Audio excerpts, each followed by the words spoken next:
Well,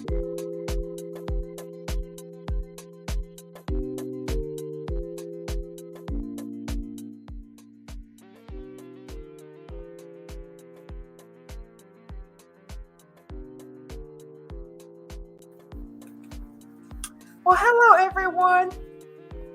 Hi, darling. Hey, good evening, Bubs. What's shaking? Girl, I'm exhausted. I completely started the intro and wasn't even part of the stream yet. So, welcome everybody. Welcome to Bubbles is dead ass tired tonight. With me is Darling, who is going to be propping my dead ass tired ass up tonight. Welcome, Darling. How are you? I'm good. I will do the best that I can. It's Monday, and it was a long day, much longer than it should have been. It was a long day for me because I had two appointments out of the house. So I didn't get to see anything except for Days because they come on at 6 o'clock in the morning when you get up. Days of Our Lives is waiting on you. But I got up late today because today is a vacation day. So I got up at 7 and Days was waiting on me and it didn't disappoint. No, And it I didn't. got to see some of the Young and the Restless, and my fingers was just tingling with excitement over what I feel like is coming over here for Phyllis, who can't mind her own business. Um, Yes, I because so which one do we want to hit first? I don't know if Sam's gonna make it tonight, but we can hit wine off first if you like, or because I'll say freely, yeah, GH, yeah, I did not have time for GH, and that fashion soap can go to hell. Well, somebody's gonna even have to tell me what happened on GH today because even if I had been home to see it, I couldn't have because it rained all day, and the antenna doesn't work when it rains. Mm. And All you don't I get don't know much. All I know is people in the Twitter streets is fighting about Josh's hypocrisy and with this matter with Dex and Cam. That's about all I could tell you. Oh, well, I don't even care about them. So we can start with the Young and the Restless because Amaya and Steven said we can come on with them. So we're gonna come on with them and get them out the way. And then we're gonna go to Days. And that'll be the two shows we talk about today. So if anybody's here for GH, I'm so sorry. I wasn't prepared.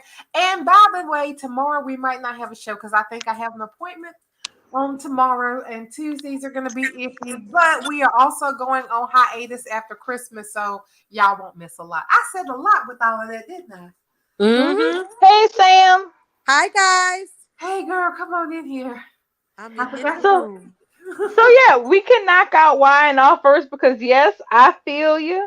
Where Phyllis is taking herself is going to be quite interesting, considering the fact that Danny Romalotti is bringing his fine self to town, because she's about to be an ocean over this mess with Jeremy Stark and the fact that some of them finally it took some a long time, but she didn't finally blew her damn top over this abject stupidity that her mother is indulging in. Girl, because that man showed up at the house where Cookie Monster live. Talking about he wanting his revenge. You just can't be showing up at the house where the babies live at. He could have, the Phyllis could have sent that man to the job. She could have sent that man to the athletic club. Hell, she could have sent him to damn society. That's where everybody at all the time anyway. They're the coffee house. But she sent him up there to John Abbott's house. And the thing is, here's the thing: Diane ain't no innocent, and I think that's the part that kind of sort of then lost in the middle of this. Diane is no innocent, but what Diane isn't doing right now is she's not the one stirring up the shitty water and getting ready to splash it all over everybody's shoes. That's the coven, and that's Phyllis having absolutely no self control. I know you saw how around the bend she was on Friday. Girl, she was about to have a full meltdown. I was like, Summer gonna have to get her one of them white jackets that fasten in the back for Christmas this year, cause sis gonna need that in a bottle of pills. Exactly. And the thing that's gonna piss me off is this: is that okay? There are two sides to the whole Diane versus them thing. One, you have people who are saying, well, if Diane shouldn't, basically they want Diane to act like she never should have came back. Here's the thing: who the hell is everybody in Genoa City to say who don't have a right to come back to town?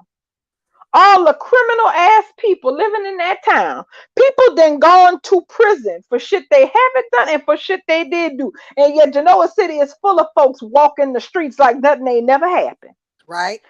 So sitting up here trying to vilify Sally for what she did to that fucking felon.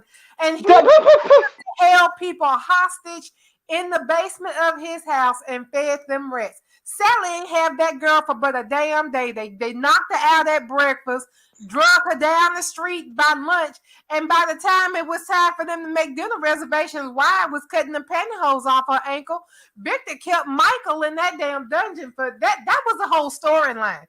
That wasn't just some we gonna make this one day last for 2 months storyline. That was actually this storyline is lasting for 2 months and has several days kind of storyline. Like we got and potatoes with vegetables and a dessert and a beverage when they did Victor Newman locking Michael up in that basement because he thought Michael and Julia were having an affair, but he thought that was Michael's baby. But honey, Victor's the last. That's the whole point. All y'all done did some shit, but the new people come in town, you want them to be absolute saints. Exactly. And it's like, okay, so you have 2 points of reasoning. You have people who say, well, if anything happens, it's really Diana's fault because she came back. No, boo, it don't work like that. Okay? Because Diane's not the one who told Jeremy Stark to come to Genoa City to find her. That's y'all. Y'all are supposed to be the better people, right? Then why is it worth just risking, endangering Kyle, that little cute boy, Summer, and anybody else just for the chance that Diane might get spooked and run, or Jeremy Stark might haul off and bury her ass in the ground somewhere because she sent him to prison? Why are you? Who's the ones up here who are willingly throwing the dice and gambling with people's lives? That's not Diane. That's them, or specifically at this point, that's Phyllis, because she thinks it's worth the risk. So who's the one with the real problem? Exactly. Like the Diane came back to town and she was like, look, I know I fucked up and I fucked up real big. I just want to come back and make good with my son and try to reestablish our relationship. That's really all I want. I don't want nothing to do with nobody else. I'm not even going to bother you people. I'm just here for my son. I hear he got a grandbaby, and that's really all I'm here for. Like, I'm not even trying to even talk to y'all. And they just started going after her. So I know she did dirt in California, but guess what? I do not care. They didn't show that to us. Why should I care about something I didn't see that wasn't on screen? I don't care. Maybe she had a good reason. Maybe that man was holding something over her head. I don't know. But you know what? Or maybe she had no reason. But the point is, it ain't none of y'all goddamn business. I got a question. Ma'am. Do y'all foresee that this story might switch up and end up being that Diane has been doing something, even though it doesn't look like it? Wait, she had to have been. She had to have been. There's something else there. We just don't know what it is yet. Because she turned evidence. She was the one who testified against that man. How you gonna testify against people if you ain't, one, you gotta be fucking them to know their business, or two, be a part of the business to know the business, or three, you fucking them and you part of the business to know the business. That's them her only option. She wasn't just some person working. Well, I'll go ahead and spoil tomorrow's episode and tell you what part of what she did was. Okay. Here's the thing. Was a hole involved? Well, no. Here's the problem. So she basically tells, thanks to our friends in the Great North in Canada. So basically, she is going to tell Jack that Stark is going to want payback, mainly not just because she sent him to jail, but also it turns out that when she actually skimmed some of the money that she was transporting off of Jeremy Stark and kept it. Oh, so he knows that she was stealing from him and he wants his money back. That is what she's saying. Right. That's what she's saying. She's saying he knows. She says that she kept some of that money that he was preparing for transport. She never told the feds about it or nothing. And the thing is, she's like, and so Jack is gonna tell her, well, maybe you should give him the money back. And she's gonna like, well, I kind of can't do that because I spent that shit. Right. That's why she was living large. She got That's to why they think she live. was doing good. That's what I said. I'm like, well, I ain't even mad. Here's my thing. I'm not even mad at her because I'm like, so let me get this straight. You had me up in here helping you launder money by transporting it around the world. Well, shit, why shouldn't I take a cut? I'm working. Yeah, I'm sure she was getting a cut though. Wages. But either way, I mean, I'm not mad at Diane either. I'm just wondering if the Young Restless would, ruin Diane's redemptive sort of arc, where she's actually not doing wrong this time, but people are accusing her. I don't know, because I'm gonna tell you this much.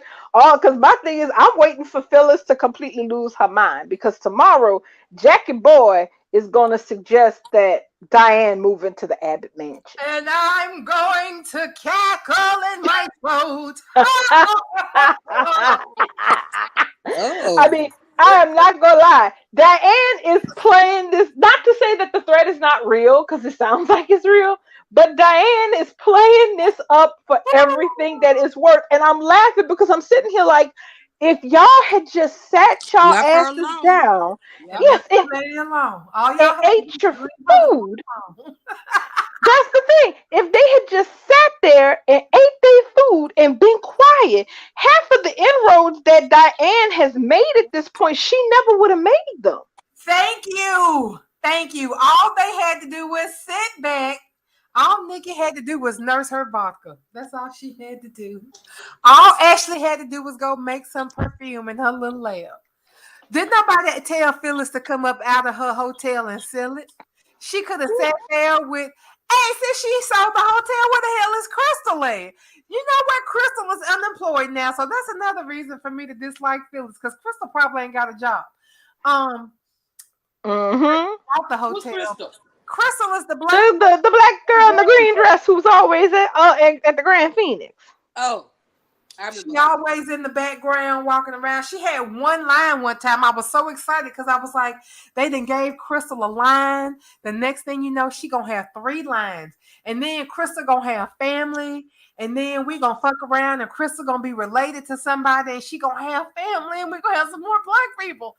But they only gave Crystal that one line and then it didn't, then she just went back to, that waitress at the Savoy on General Hospital, she got lines at Curtis's Club. She gets lines. Yeah.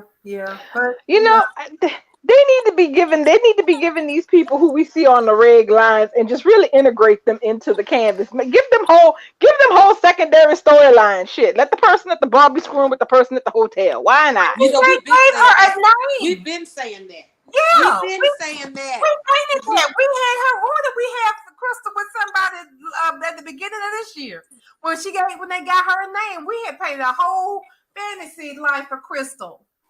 Wasn't she? Was that the one that the Taraya fans was making gifs and memes about? I think so. It was either that. Maybe was it one of our Canadian soap tweeters, maybe Friday. Potentially, because it was somebody who's really good with graphics and with memes and whatnot. Yep, she was doing some memes about somebody. I thought it was might have been her, but it might have been Lindsay, a bartender. I mean, far as I'm concerned, shoot, just go ahead and let them do the do. Because I'm like, hell, it can't be no worse than what we got the primary people doing. So Summer finally popped her top and started yelling at Phyllis because. Oh, we lost Darling. We lost Darling.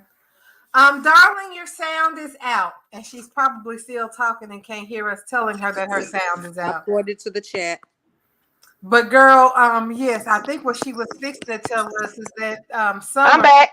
Okay, girl. There she is. I don't know what the hell happened.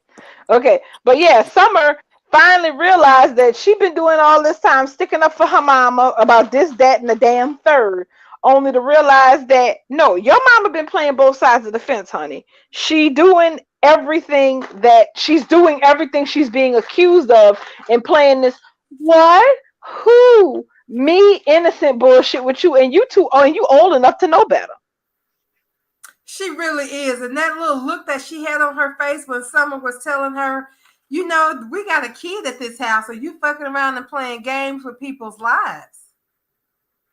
What's wrong with you? Like, she, you know, she almost had Summer on her side when Diane first got revealed that she wasn't being completely honest. She almost had Summer on her side. But now she's just being relentless. Like, girl, okay, we know. We know. Move on. Everybody else moved on. That was the whole point with Jack. And she never would have lost Jack's attention if she hadn't been trying to use him in the hotel that day. Exactly. So I feel like whatever's gonna happen long term with this, you're gonna have Phyllis blaming Diane, and Diane blaming Phyllis, Nikki, and Ashley. And I saw the promo where you got Victoria asking her mama about did y'all really bring a damn felon to town? And Victor saying, well, the threat is real. And I'm sitting over here like, you know what? Y'all can both shut the fuck up. You know why? Because when y'all should have been telling Nikki to go ride her prize horses, y'all was kikiing and laughing about her flying out to LA to talk to Deacon Sharp to try to get details on Diane, instead of telling these women that they needed to get over this shit and start acting like grown-ups. Y'all was indulging it. But now it's a problem because this man that showed up in town. This is y'all fault too. Thank you. Y'all called this. Y'all called this on you. Y'all ordered this just like you sat there and ordered somebody to bring you some cafe from the Starbucks. And now he's knocking on the door. Exactly. So I don't want to even hear about it. And that's about all for that story. The part that I'm not pleased about is now I don't know what they're doing with Sally and Adam, because they slept together and they broke up. Yeah. And I will say it was a very well done breakup scene.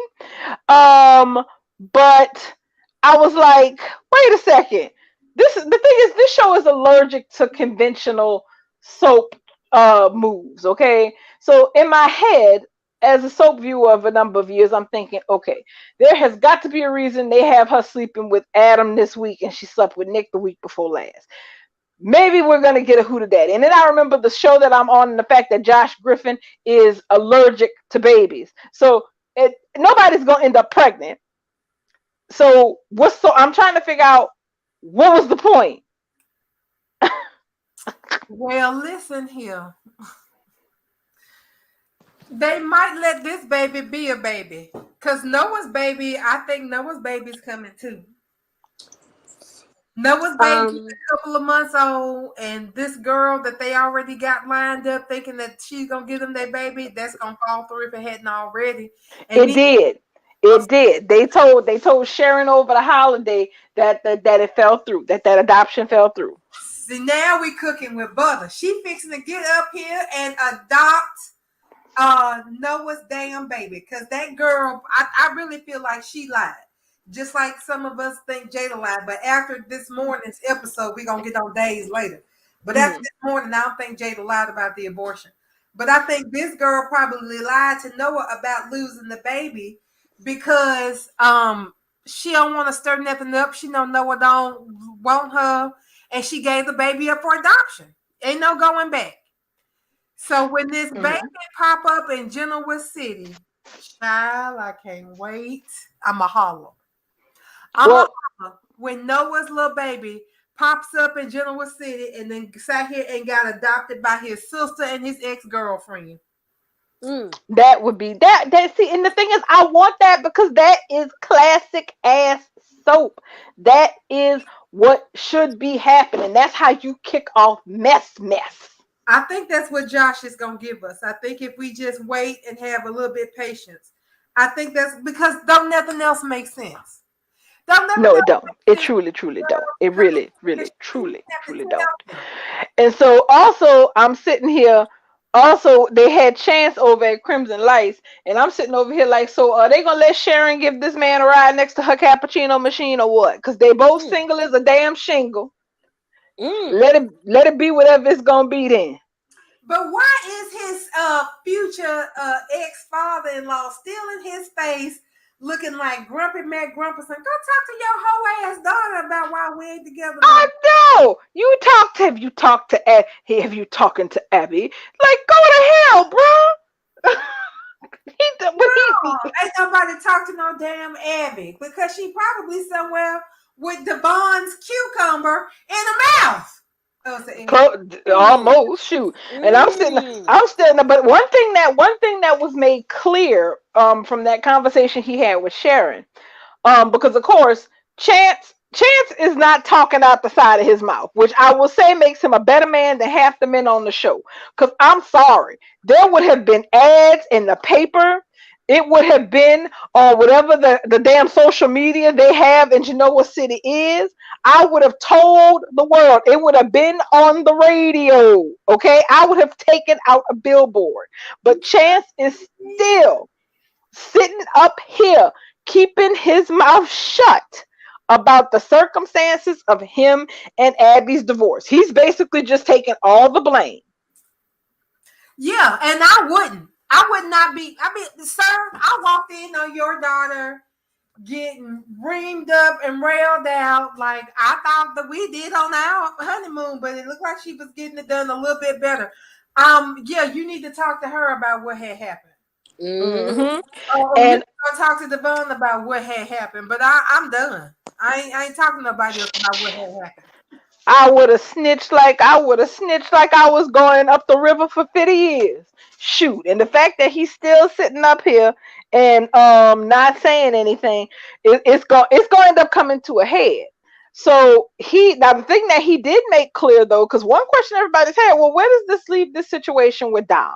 Because yes, Devon is the biological father, but Chance is the legal father. And him and Abby divorcing doesn't change any of that. And he did pass a comment to Sharon today about he's not sure how co-parenting is going to work with him and Abby. And then Sharon busts up there saying, well, maybe Devon will be a great buffer. And I'm looking at the ceiling like, Sharon. Oh, Sharon. Sharon thought that she don't know them people out there. I don't. No, I'm just rolling back. I'm just thinking to myself like, Sharon, if you only knew. Sharon just out here trying to be a good counselor and friend in this coffee shop because they won't give her no damn office. This is BS. That's BS. They won't give her no damn office. You know, I don't understand why they won't have her out there like Dr. Marlena Evans Black. Right. Too much credibility. They don't. All those people need help.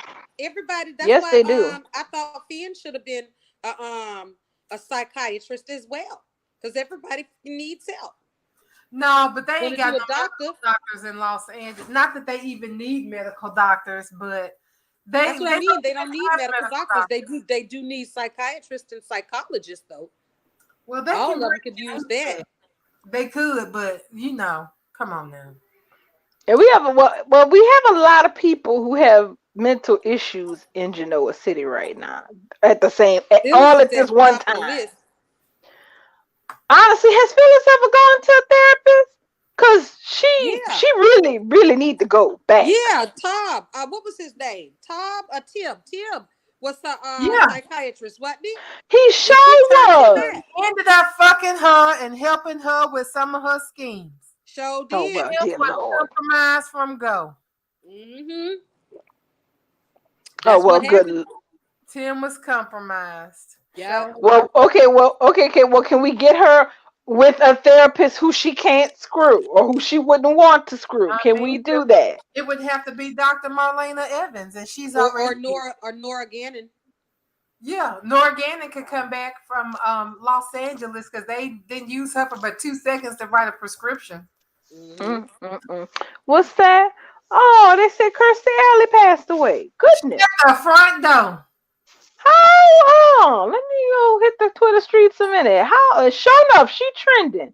71. Girl, Oh, God. I'm not gonna drag the dead on the day that the dead died, but check with me in about 3 days, and I'll have some words. We can talk Oh, Queen because I got words for her too. You know, you try to be nice about people and all of that when because other people take offense. I'm not one of them people because I know when I die, people gonna say ugly things about me, and you go right ahead. I'm dead. I don't know. I wouldn't care if I was alive, and I definitely don't care now that I'm dead. But I'm gonna let well, people who feel like their little feelings might be hurt. I'm gonna let them have 24 hours, and then I might be a little bit raw on the TikTok tomorrow. oh. it is life. It is life to circle back to things. So hey, Honey, bye. yeah. So, and I think that was the other thing that happened. So though it was kind of cute. They had Devon and Tucker spending time with Dom. And that little baby is so cute. He really is the cutest little. Him and the Cookie Monster are just the cutest kids ever. They really are cute. Babies.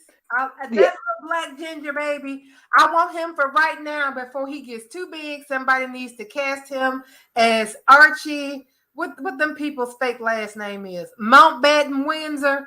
He needs to go and be somewhere as Prince Archie. Well, they can't even call him Prince because his damn great grandmammy died and they didn't give them babies no titles.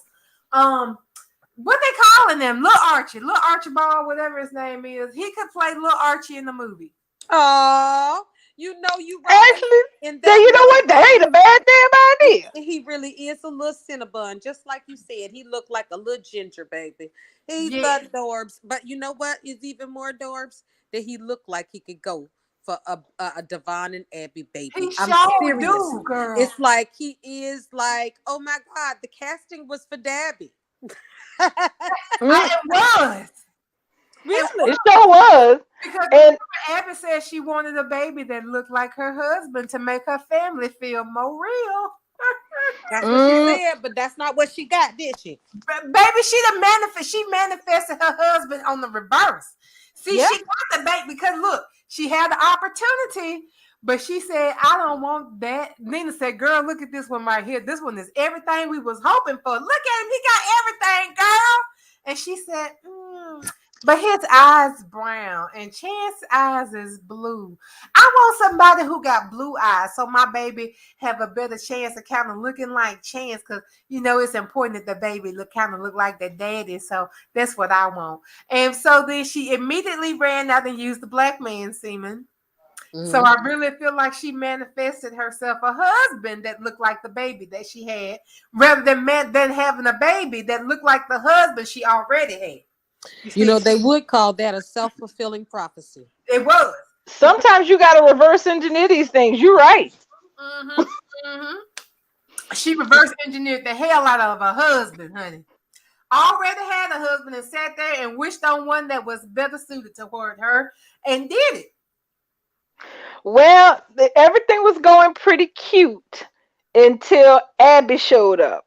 Because Abby showed up and she had a big problem with Tucker being there holding her baby. Because Tucker was over there holding Dom, having a good little time. Now, I ain't gonna lie, Tucker is in Genoa City to be up to some bullshit. We all know that. That's her mama boyfriend. So her granddaddy is fixing to be her stepdaddy. I love it. Pretty much. And then I'm sitting over here like, Abby, if you think your face is frowned up now, your ass ain't seen nothing yet. Give it a month. Why is she frowned up about it anyway? It's like she knew who Devon Daddy was when she chose him to be her baby daddy.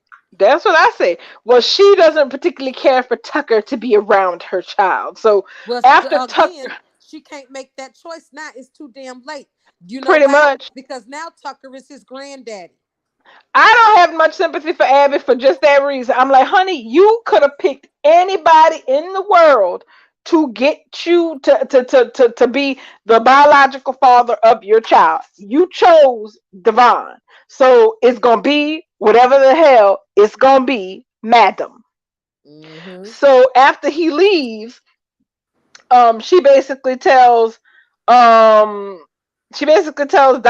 that, she tells Devon that, okay, look, I don't really like Tucker because, everything's just messy with him. But she does give Devon like the okay for Tucker to have a relationship with Dom, Of but that, course. keep it basically, she basically telling him, keep an eye on things. And she also tells him that, yeah, her and Chance are getting a divorce. And that's just that. Because the Well, Chance said he don't want to drag his feet. Ain't no reason for him to still be in this marriage when he didn't even want to be there in the first place. Like he got married real quick, almost died, and saw his life flash in front of his face and was like, fuck, I don't want to do this. And he mhm. faked his death. Like she's completely glossing over how this man faked his death. He ran away from home and she went and got him. Like Nina didn't even go get Philip because who even would have thought that Philip would have faked his death in such a horrific manner? We watched that man die in the hospital while Nina sat there and cried over him, only to fast forward to find out that he gave his identity to some fucking con man from Australia. What should have been their first hint? How Philip got a damn Australian accent and he was from the damn Midwest. Y'all was real dumb for like all y'all was real dumb for that shit. And then we know Philip would never know more than some 5'8". Here you got this damn 6'2" tall blonde. Get y'all Where was the hell this man they came from? y'all was real dumb for that. They sit there looking like Mutt and Jeff standing next to each other. Y'all go, we really thought he was Philip. How? How? Okay, whatever. I mean, years and years later, when you look back on it, the plausible deniability just don't hold up. Oh, It the didn't last. then. No, it didn't. I think we all just kind of turned our head a bit because it sounded like good soap story, But of course, hindsight is 2020. If we knew then what we knew now. And we like we in Paris. No, ma'am, y'all bought that fucking con man. But when that man came to town talking about something, well, I'm really Philip, bitch, you a motherfucking lie. Because I saw Philip Chancellor's ghost come back from the dead and talk to Catherine Chancellor when she was sitting there drunk off that damn vodka that one time and they were almost dead.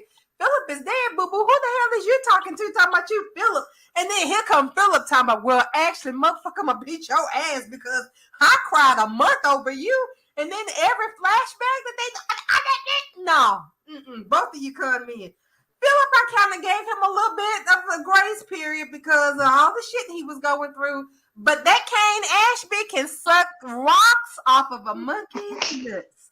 As far as I'm concerned, because I stand that con man. I will always and forever always be in awe of Bubbles and her outright contempt of the highest possible level. Okay, that's Like I don't even have the words to get into how much I detest it. Like, that don't exist. Honestly, at this point, I almost wish they would recast the role just so. Bubbles. I didn't dislike Kane Ashby. I don't think I ever disliked Kane Ashby until the end when I heard that the actor didn't like the story of the book, Tracy's book. And that just made me mad because I was loving that story. But I never disliked Kane's character. I really didn't.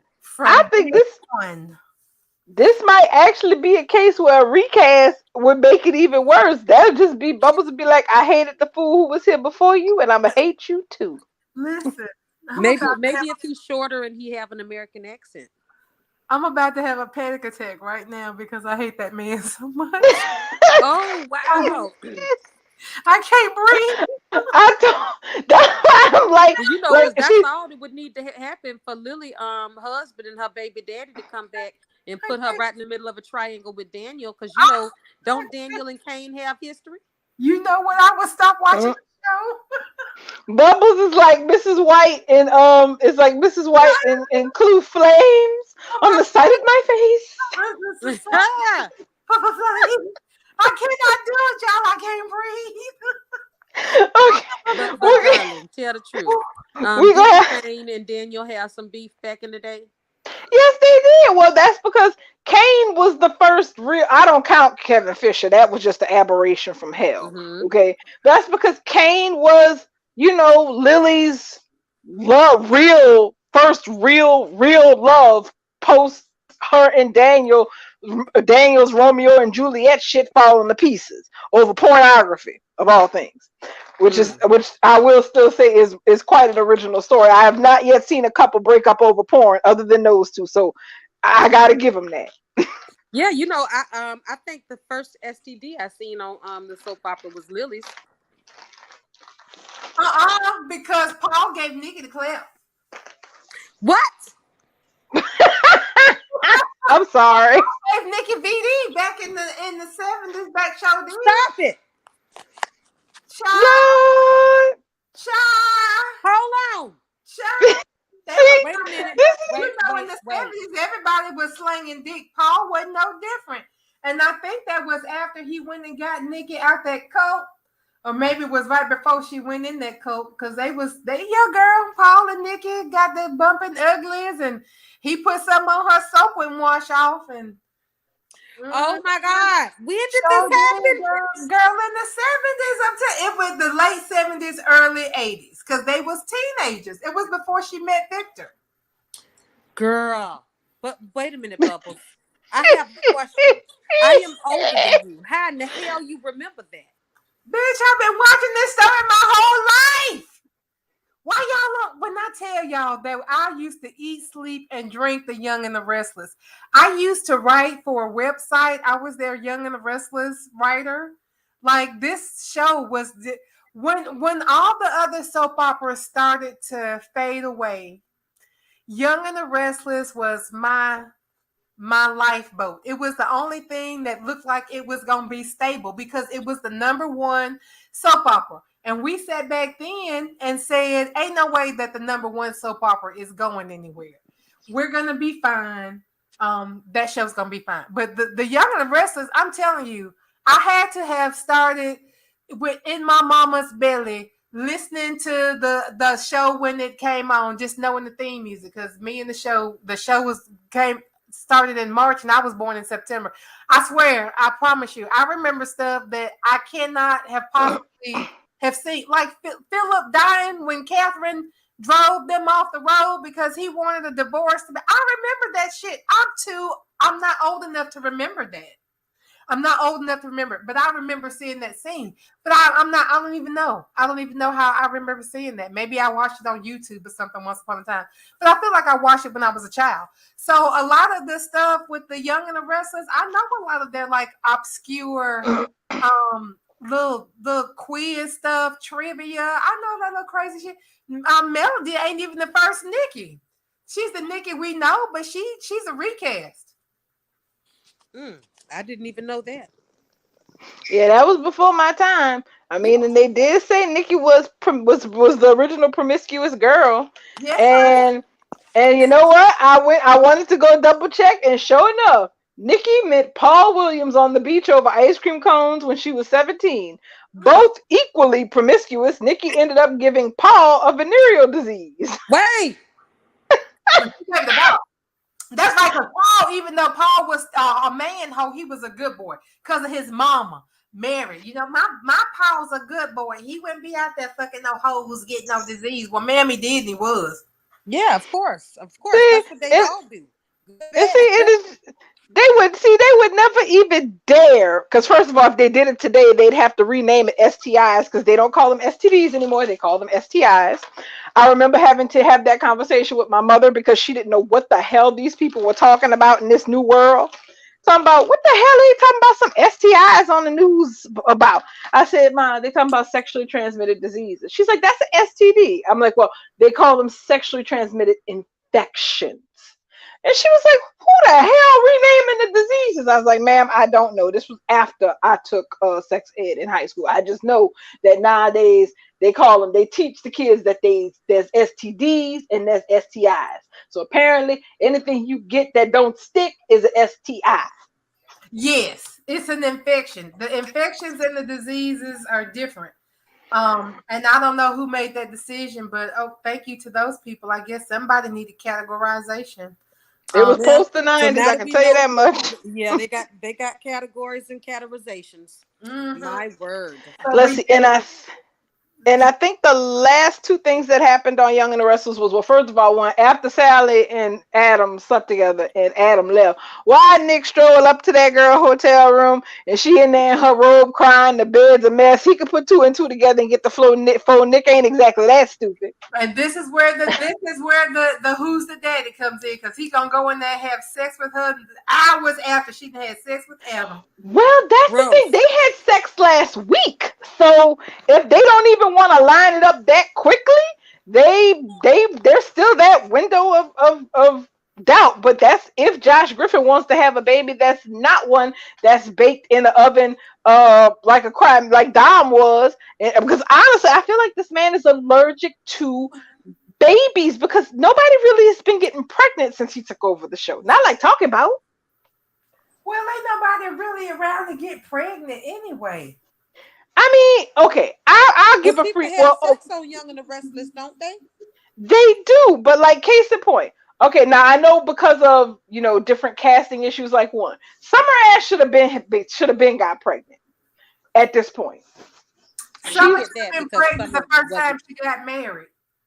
Well, I mean, pregnant and carried to term, I guess is more the right way to put it. But she Right. ain't even.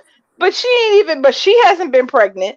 None of. And I guess this is partially the show's fault for not investing in a younger set who don't already have kids, because there's certain people on the show who have no business getting pregnant by nobody. Okay, people like Sharon and Phyllis and that whole class, y'all done had all the churn already. Yeah, And, but they sure and they have Nick no don't damn need no church. more damn kids either. And Nick, Mm. Yeah, but that's what I'm saying. They kids don't have no kids. The only one at this point is Taraya, and that's because of the test tube baby. That's not even hers. I mean, That's hell, none of her Just the DNA. oven. Noah don't have any kids. Who Well, else? Kyle, Summer. Let's just not even because they're just recently. Who else? Finmore, Lauren's boy, Finmore. With Lily's kids. Ain't none of their ass got kids. Ain't none of the no, none kids. of them. Ain't none of the younger kids got kids that's around us on set. It seemed like Victoria's goddamn children been babies for fucking ever. But I think that wait a minute, didn't he They, just get sore ass? yeah, they finally aged Johnny up a bit. So there's something. I mean, honestly, the oldest kids on the show, now that they didn't ship Moses and Faith off somewhere because they wasn't doing nothing with them, the oldest kids on set are Connor and Johnny. So that's silly. They should have kept Moses and Faith around and had them be the foundation of the younger set. They could have gave them a teen pregnancy. Shit. they should have went to And put- GCU like everybody else and had they teenage and college angst storyline like everybody else. right, peer pressure. Yes, but Shit they like threw that. all that at Hope. Well, what they did is they threw all of that at Faith in one big ball. So she got the peer pressure, bullying, underage drinking, youth in trouble, I need a kidney storyline all wrapped up into one ball. And once they got her that kidney, they got her set up and ready to go to college and whisked her away. Like, we ain't even get no time with Faith. What y'all doing? Y'all sorest her to send her away? You could have just left her little bitty Faith and sent her to boarding school. Right, because I really did like that Faith, because that was a Faith that actually grew with us from the beginning. That was an original Faith. But girl, The Olympia last one. Lynn is out Yeah. here doing the damn thing now. Yeah. I ain't mad she left because she is soaring. Yes, she is. Because the thing is, and that's the thing, it's why I was not upset about her leaving and getting recast. I'm like, look, there comes a point, especially with this show, that if they ain't doing nothing with you, you better go look. The world is vast and infinite, and so is television. She over there with that evil doll. Getting into it, and I forgot what the other project she has going. But yeah, Y&R was not after the whole kidney thing. They kind of just let Faith, I guess, settle down and say, well, I guess that's her wild and crazy story for her teenage years. Now we got her and Moses over here comparing credit scores before they go to college. Mm. Right, like they set them up like they was old ass people. What are y'all doing?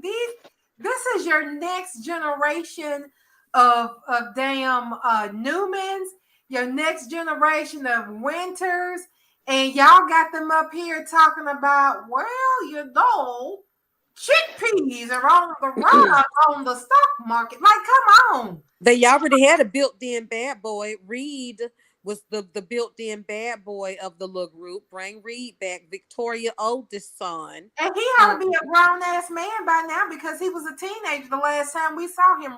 He was a teenager with Lily's teenagers, but that's what I'm saying. If they're going to be bringing in, having some kind of a youth group, they need somebody to fucking relate to besides Sharon and them. I know. Faith and Nola should be going to college right there in Genoa City, and since they brainiacs, go ahead and start their business. Maybe Faith want to buy the goddamn coffee shop off Sharon and get her out of there, and let Faith and what's his name be behind the goddamn coffee shop, because I see this foolishness. Yeah.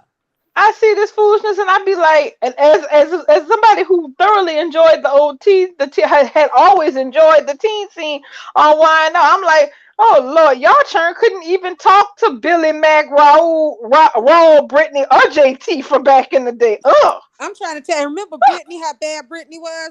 She was my favorite one out of the youth group because she always kept mess going. She was a bitch.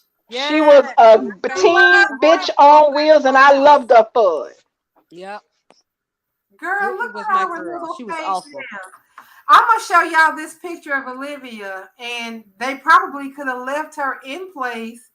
And since they sent Faith away anyway, they could have kept her, because look at this. She's beautiful though. I mean, she came from this family of people that's got all these looks. Can y'all see the screen that I just shared? Yes, I can. Yes, I see her. That is our beautiful Faith. I know, she's looking fantastic. And she could have went on to boarding school or wherever the hell they sent her to college, and we could have had her the whole time. Not that I didn't adore the recast. They made me fall in love with the recast, and then they didn't use her. Like, how are you gonna? Y'all should have just. When she woke up at the hospital, she should have just went on somewhere then, instead of getting us invested in, okay, Faith is older now. She's going to have some older, more mature storylines. We're going to see the acting chops on this young lady that's already coming from, a pretty good background in acting. This is going to be exciting. And they set her up somewhere and let us blow on her. And the next thing, Faith is filling out a college application. She's going to college next week. She got accepted yesterday. She ain't go. What? College where?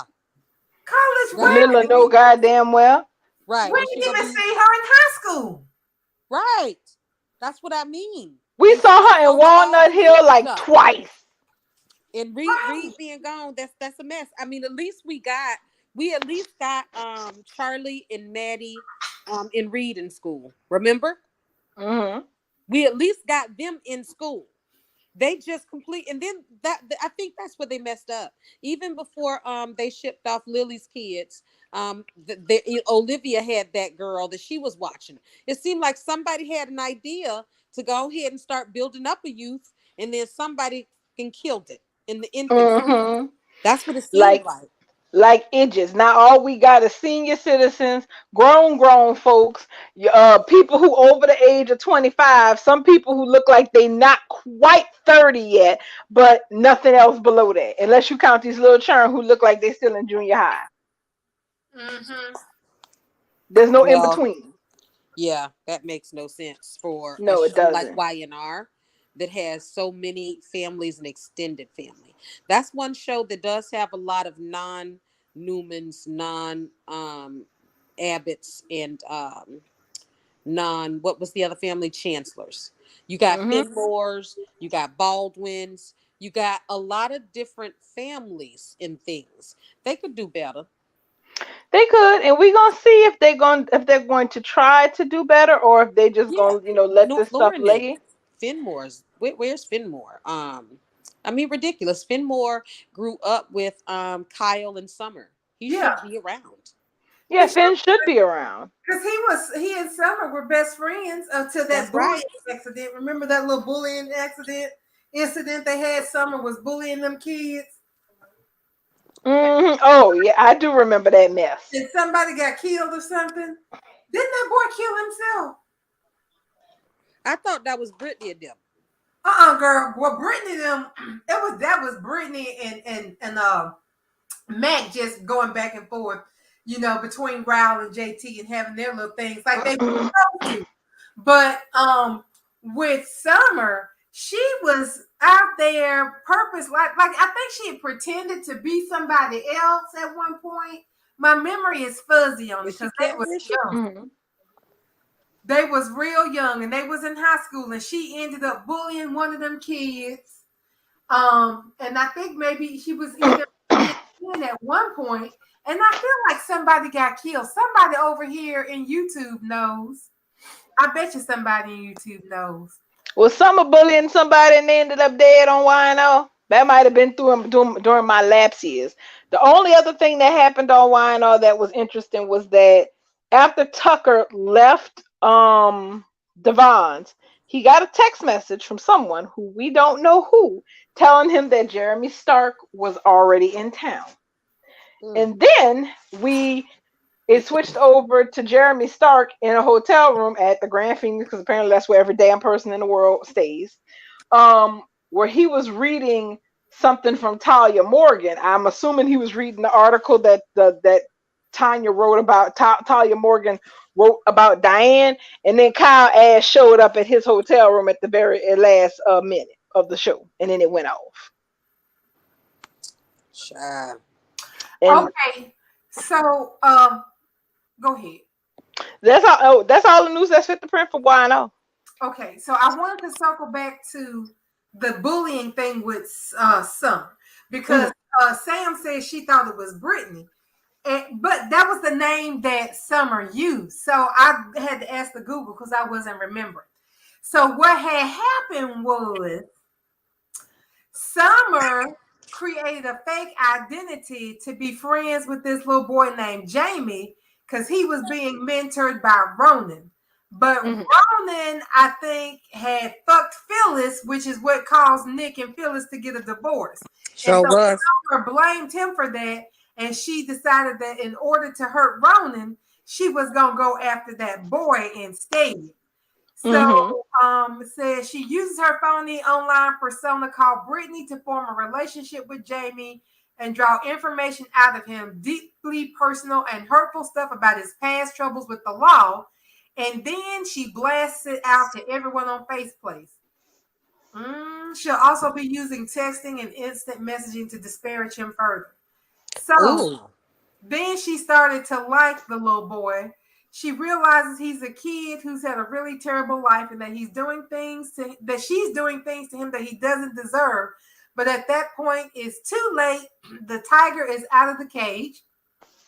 But what looks to make this even more upsetting is that Finn Baldwin, who is also into Summer, becomes her partner in crime, and he will take things a few dangerous steps further once he sees Summer growing fondness for Jamie. Apparently, that will eventually dovetail this story into involving Michael and Lauren, and that will have huge ramifications for the Newmans and the Baldwins. So that's what had happened. Summer started bullying that little boy because she was going to try to, and she used it against him, but then she felt bad because she had feelings for him, and Finn liked Summer. It was the teenage love triangle mess. You see, all this does is reinforce why I don't have no patience for nobody. For nobody being too judgmental in Genoa City. I'd be like, if y'all people don't stop. Right. Yeah, they need to pick up. They need that kind of teen scene again. Yeah, that's interesting. Josh Griffith wrote that. Stop it. That was in that's what be pissing people off. He used to know how to write some shit. That was in 2012, and I'm like, how come he can't do this now? Because, honey, that was everybody. That was the Newmans and the Baldwins, and it was something. because her mama is her Mackenzie, host. Catherine Chancellor's granddaughter, Mackenzie, Matt, JT, Colleen's daughter, no, Tracy's daughter, Colleen. Yep. It had all the kids in it. We had good stuff back then. We had people in it that came and went too. That just, they players. It was always something going on back then. I was really into that. That was probably the only teen scene I really enjoyed on any show.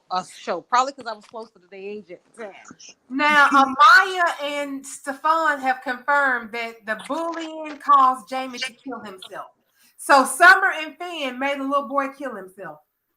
But you gonna sit up there talking about dying, all faked her death? Y'all, come on. Your grandbaby out here making people really kill themselves, and you mad because this chick faked her death and blamed you? Mm-hmm. And I almost sent you to jail a couple of times. I'd be like, that's why I'd be like, these houses in Genoa City is all made of glass. Y'all all need to be homeless, child. Ooh. Right? They got that stone-proof glass, though. They use that shatterproof, stone-proof glass. They throw rocks all they want to. That shit just bounces off like a boing. Apparently so. So are y'all ready to dip into Days, which has been given the last few days, as usual? Days has been giving all November. All November and December Days have been giving. Hey, Can. She joined us on YouTube. Hey, Can. I am awesome. really excited about the days of our lives, honey. Today was a good episode. I don't mean to jump ahead, but my heart got tugged when EJ took Nicole to Susan's room, and she was like, "This your mama room," and he said, "That's okay. It's the best room in the house, and I want you to have it because you deserve it." Yeah, that was sweet, but that was me of how Chloe always gets the benefit of the benefit of all these good gestures from other women's men. Well, so, yeah, that was cute of EJ after he had dragged Eric. After he had done dragged and antagonized Eric intentionally. Yeah. Oh, that was so much fun to watch them at that bar fighting. EJ hit all the right buttons, knowing what to say because Eric, okay, so did they break up? Because I thought they was just having an argument, but he come up in there on her like they was over. That's how. This is what Eric and Nicole are like, though, and it's one of the reasons why I will always stand Sammy Brady. All of Marlena's children are messes, okay? Every single one of them. Sammy's just the one who wears that skin on the outside, flagrantly. All the other ones, they kind of just have some kind of Brady jacket that they slip on to try to, a Brady or a black jacket they slip on to try to, mix in with the regulars. But they just as messy as Sammy is, if not more so. Eric up in here now, and Eric is right. He is not an alcoholic, but because of what happened with Daniel, he doesn't drink. And first of all, I have so many words for Eric and for Nicole, and most of them are not good because I wanted to slap both of them if I'm really honest. Before the episode was over, one, Eric went to Jada hold door like the girl didn't tell him she didn't want to see him no more. That was something else, and he walked there smiling too, like, "What kind of good news did you have to bring her?" There was nothing good that you had to say to her. I'm glad she didn't answer. Me too. Now, on a side note, as we go through this, can I just say that while I am both fascinated at small town gossip, I am also appalled how Jada business is just all over the street. Mercy. Like, tell a phone, tell a friend. Everybody, she's had a procedure. Now the abortion is out because Sean told Belle, and Belle and put 2 and 2 together and got 75. I mean, I ain't mad at her, but now Well, see, at least Sean said it wasn't none of his business to start with, and Abel's brain was like, "Oh well, I hope nothing happened."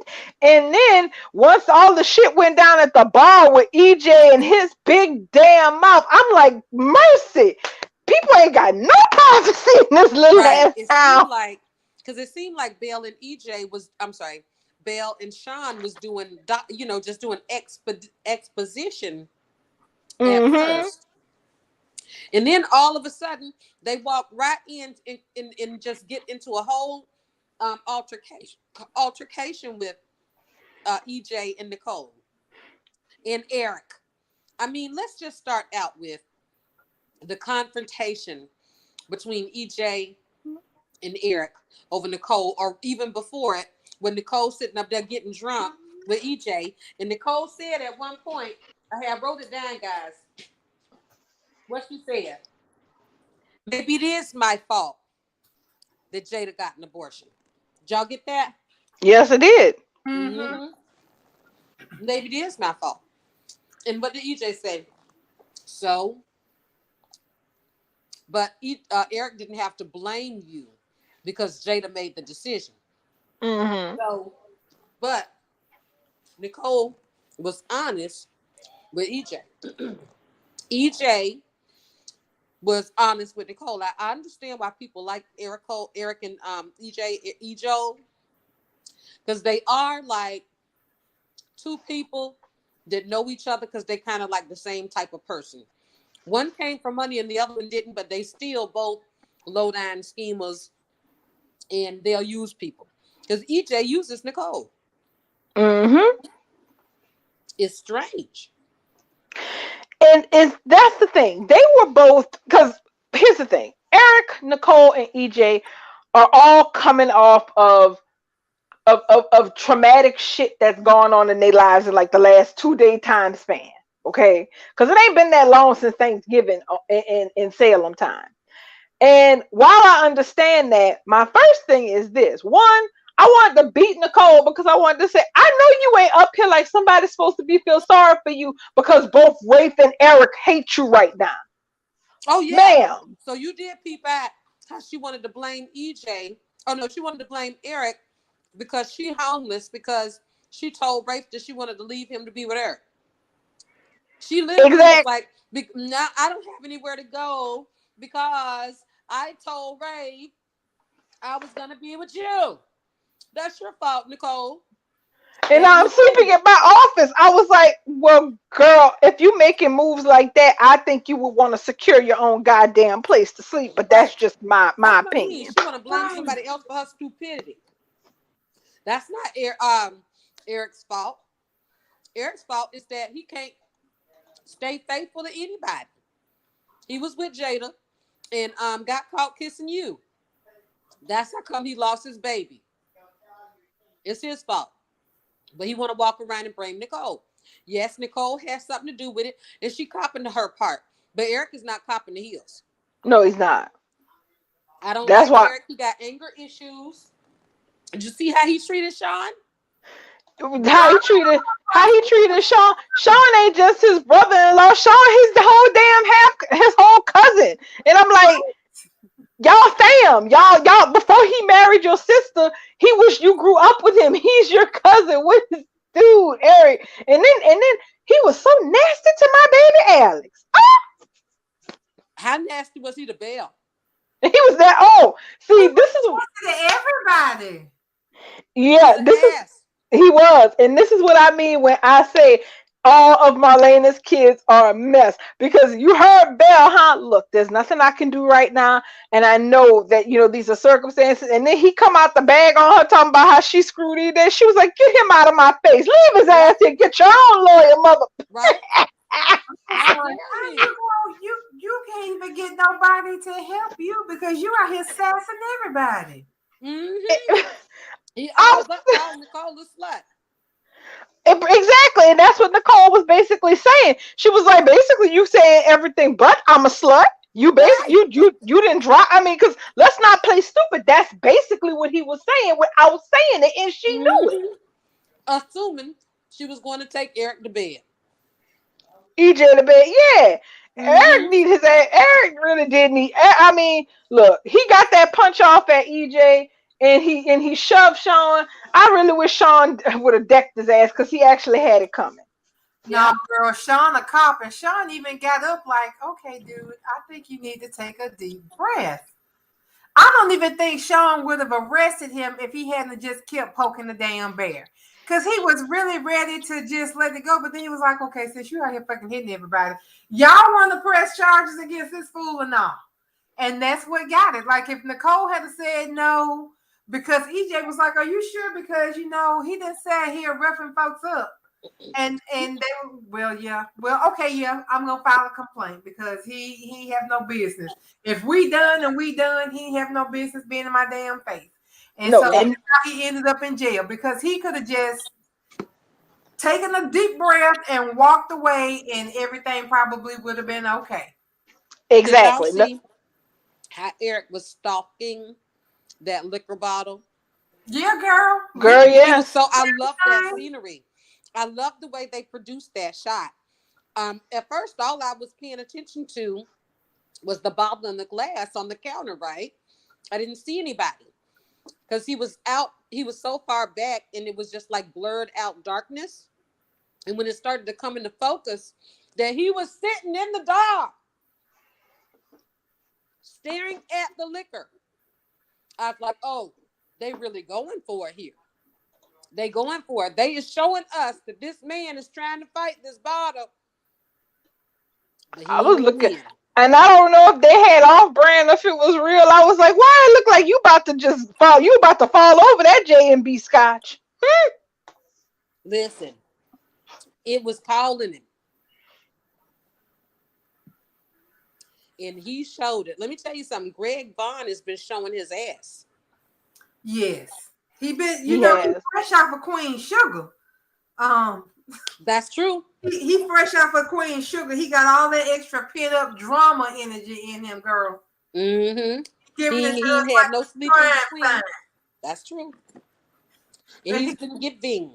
And I have to say, Ariane Zucker been giving right along with him, giving all the way. Even the what's her name? The new actress.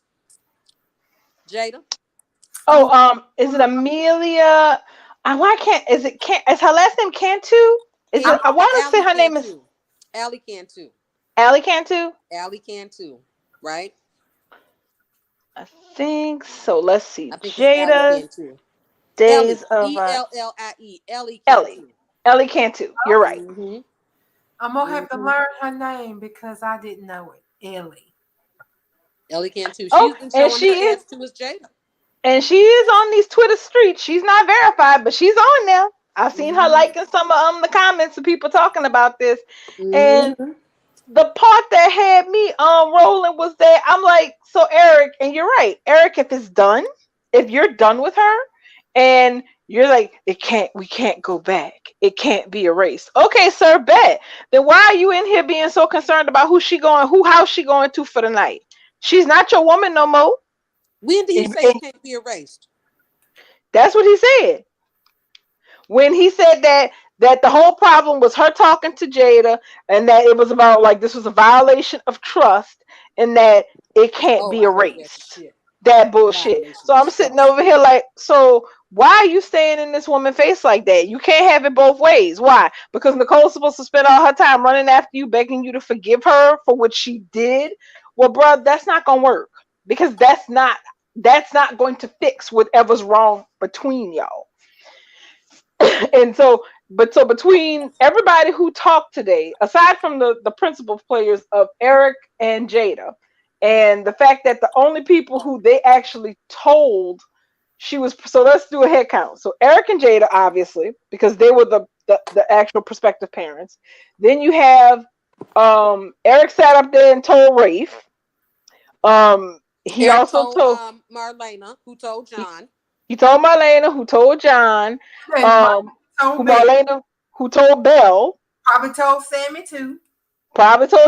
Who told Sean. Eric, the last hole out. Eric is the last of Marlena's churn who ain't got no churn. Then you have Roman, and then you have Kate, and now you have EJ.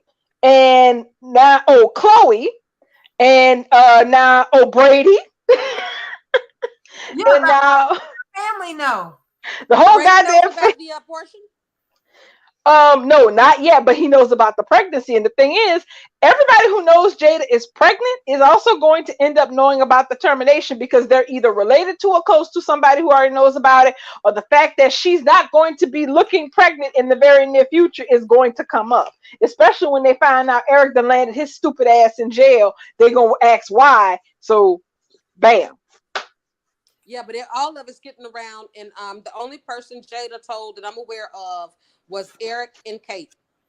Yeah, she didn't tell nobody else. And this is So all she came Eric. home and Mhm. she ran into Eric, told him, went upstairs, and Kate seeked her out. And that was it. Now everybody else found out for the great fan. But you know what I don't like is that Jada's been MIA.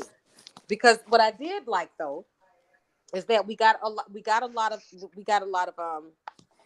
talk at least about Jada's perspective. They're not leaving Mhm. out that Jada did want to have the baby, but she all of a sudden changed her mind. I like that. They keeping it real. So here's Right. what happened. And that's the thing. And the longer we go on, the longer I am, the more convinced I am that Days just decided to do a straight up termination storyline, and With not the angle being her choice. exactly. Oh, and Can mention Rafe told Gabby and Lee too. Who? Can said, oh, Rafe also told Gabby. Oh, did So everybody About the in town abortion? know? no, about the pregnancy. Yeah, everybody in So town know that woman was pregnant, and she didn't even tell nobody but damn Eric. Mm. and Kate, that's about. I mean, yeah, I have to admit that is definitely. And can we also just talk about how meta Days has gotten going to Peacock? Will's not bringing his ass home for Christmas because he's shooting a movie for Peacock. Yes, I wrote that down Like, literally. hold on a second. They said a Christmas special at that. Right, they using the show to market the other shows, and I love it. And then I think I caught one of the other shows said something about watching Days of Our Lives one time. I was like, "That yep, they gonna do this shit right. They doing this. They ain't playing with nobody. Days came to win, Mm-hmm. and they Yes, they did. and they are. Oh wait, and then you had Alex talking about how he wanted Nicole and Eric on the next cover. He's like, people online calling y'all Eric home. I got such a kick Yeah. out of that. Yes, that made me giggle because I was like, they really out here selling the fans everything. Like that was their way of writing the fans into the show. Fan service. Exactly, and not like some of that little slick shit that happened on certain other shows where they just flat out steal what we done said in the Twitter streets. Right. This is like a tip ahead of we know what y'all talking about up in there. We hear you. Mm-hmm. Indeed. Regarding Stephanie and Chad and Alex, I was very upset about Stephanie and Chad having Chinese food and reading the Yeah, that wasn't the exactly fortune cookie. original. Given At that's I kind of consider that the OG Sins thing. So it wasn't cute. And the thing is, I'm like, it's the same actor, but it's not the same couple. Y'all didn't have to do that. I know, that's what made it ridiculous. It's like we looking at Alex, but you have him doing Ben shit. That's just not cool. It's already enough that we have to suspend and remember that this is Alex and not Ben. Right, he up here eating damn Chinese food. Right. with this girl, and I'm like, this ain't your thing, boo. They had something Chinese food at their wedding or something. Didn't they have something to do with Chinese food? It was in their vows or something? That was Sin. So Sierra and Ben had this thing with Chinese food and the Fortune cookies. Fortune cookies.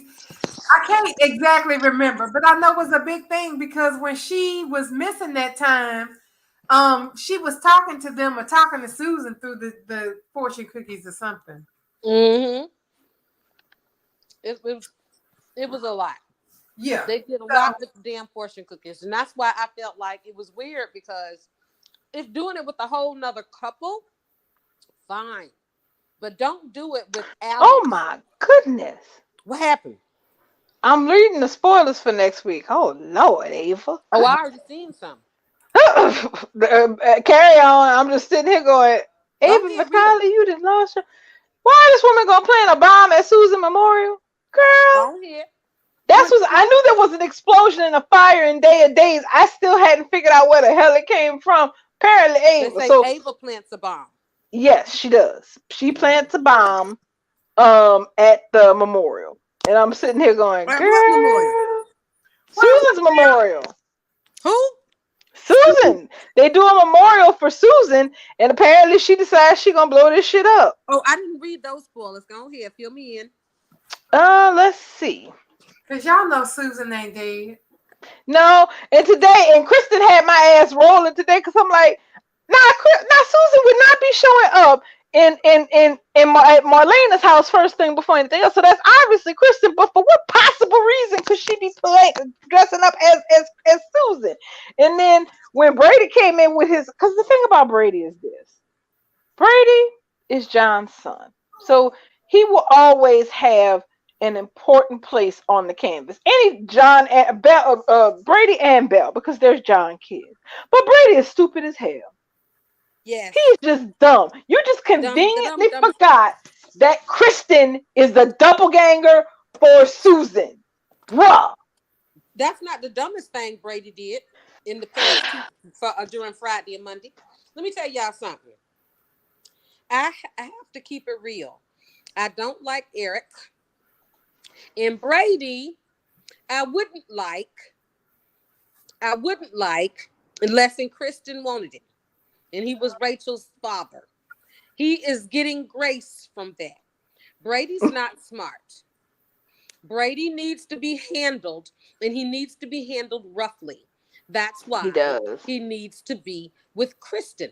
Brady on the loose is a big mess and just makes a mess of everything he touches, and that's what he is without Kristen.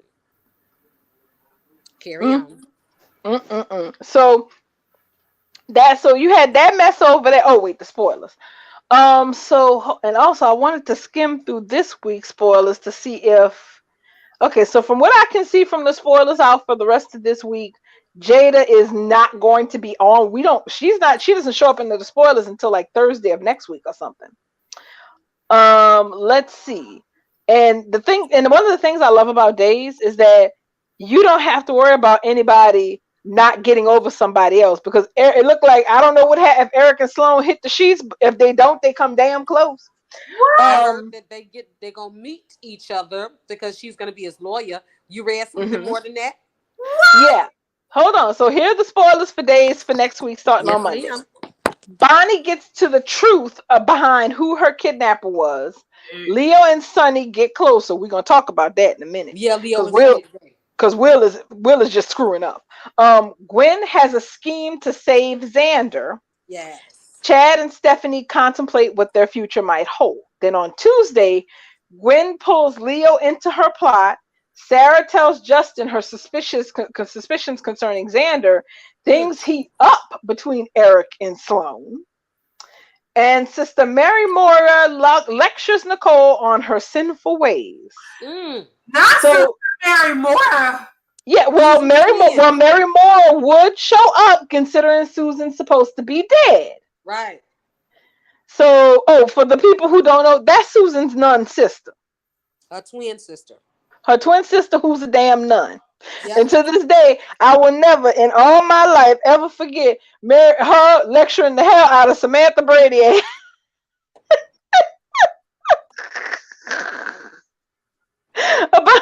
about Sammy and her bullshit. But yes, so she should be, so if they're doing a memorial for Susan, then yes, Mary Mora would show up. Let's see. Wednesday, Rafe discovers that Nicole is now living with EJ at the DeMera mansion. You know, I don't like Rafe. She just said today that she would go move in. Well, apparently EJ's gonna float her the offer, and her being homeless and always waiting for somebody to try to help her with something. She probably gonna go ahead and take him up on that offer. So all That that talk happened was just today that. though, and she turned him down. She But said, given our history, I don't think that's a good idea. but they're going to sleep together. So I I got a think she's. question too, Mm, before I forget. mm. We Lord. know that Sonny Jackson offered Leo a job being his assistant, correct? Yes. How did that end up not happening for the next scene for Sonny to be Jackson to be offering to help him look for a job? Did anybody understand what Yeah, happened I there? understood. I did. I understood. So when he made the offer, um, basically Leo was as grateful as he was for the offer. He actually pointed out some of the problems with him being his assistant once he returns to Titan. And one of the problems is that, well, it's not just that people don't like me. What the hell is Victor gonna say? What the hell is basically he basically Leo was like he appreciated it, but he understands that it would put Sonny in a really bad spot with a lot of people in his life if he actually did hire Leo to work for him directly. Because I wish they would Sonny, have. I wish they would have made some sort of reference to. I figured it had to do something with the past, but if Sonny offered, if Jackson offered, I would assume if I was that down on my luck that he had the power to make me his personal assistant. If I'm your personal assistant, I don't necessarily have to step foot at your office unless you need me to bring you something.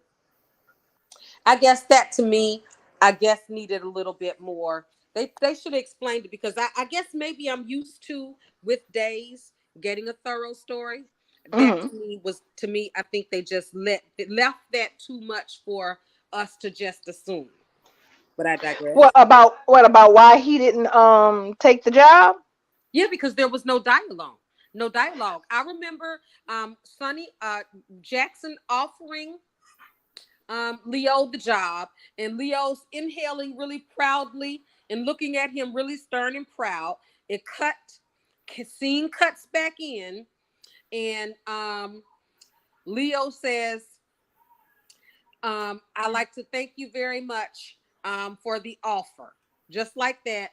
And Sonny, which is Jackson, I love when Leo calls him Mhm. Jackson. I wish that they would just call him Jackson because I can never between him and the other one I mix up their names. But anywho, Jackson said, "Okay, let me go and help you look for a job."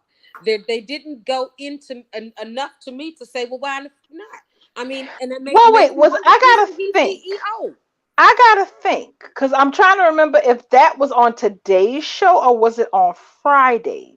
I believe it was today's. I'm gonna rewind because I got it on my screen right now. Because I remember him showing up. He showed up at the Kyriakis mansion, and Alex completely shot him down with his shit, which we understood.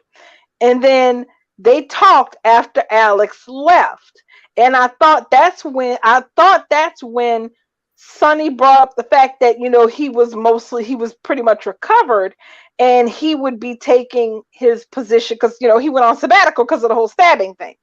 Um, and that he would be well enough to take his job back. And I thought this was on Friday's show that Sonny offered him the job, and that saying that he needed an assistant and that he was about ready to go back to Titan. And Leo point blank said, what the hell are Will or Victor gonna think about that? Okay, I didn't hear and that. And yeah, it was on Friday's show because I just pulled up the recap. So yeah, that part happened on Friday's show. And then Sonny said that he would help him find a job in the want ads.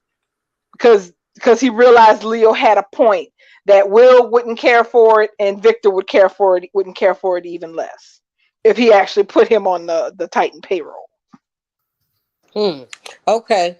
Well, I don't know how I missed that dialogue, but thank you for clearing that up. So That's okay. yeah, that's why he's looking for jobs in the want ads. Okay. So Mm-hmm. Not Eric.